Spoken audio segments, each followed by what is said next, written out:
Hello everyone, welcome to the Grace, Gospel, and Greek channel. Today I want to discuss the term follow as it relates to the Greek New Testament as well as the King James Version of the Bible.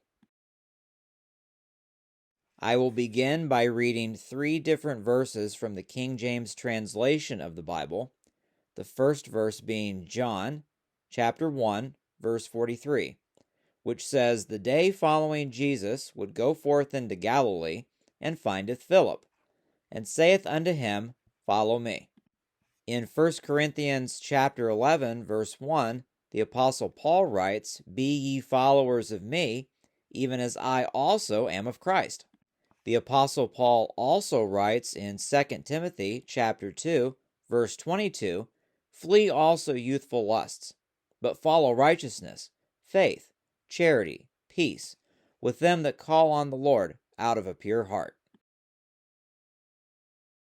Notice that in all 3 passages, some form of the word follow is utilized.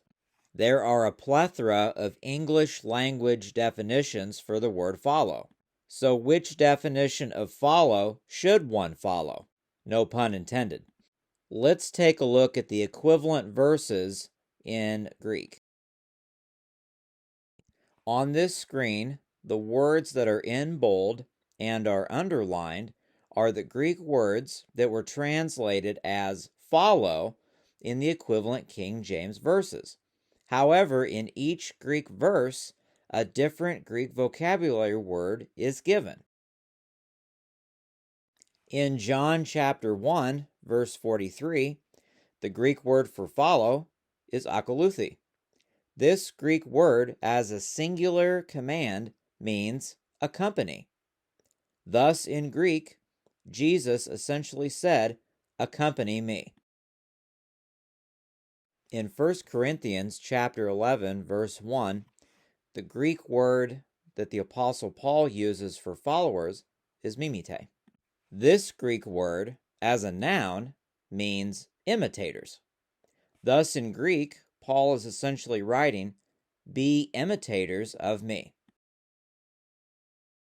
Finally, in 2 Timothy chapter 2, verse 22, the Greek word that the Apostle Paul uses for follow is dioke.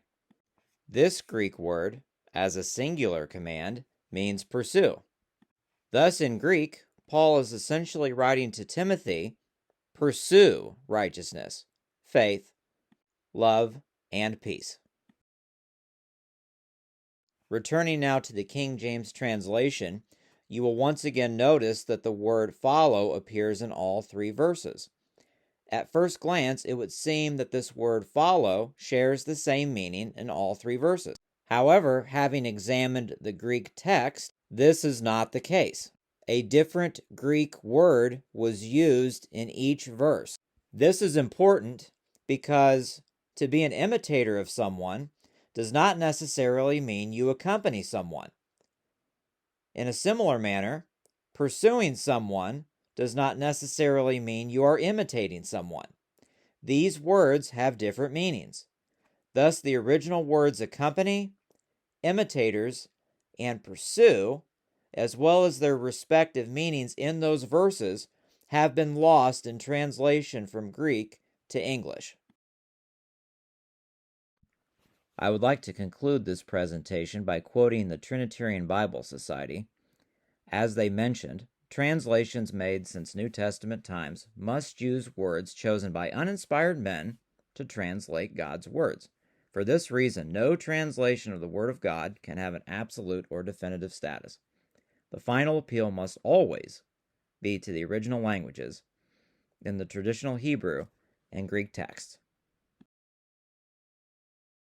Thank you for watching this presentation. Please subscribe to this channel. It is my goal to upload a new video concerning the Greek New Testament every week. Again, thank you so much for watching, and I'll see you next time.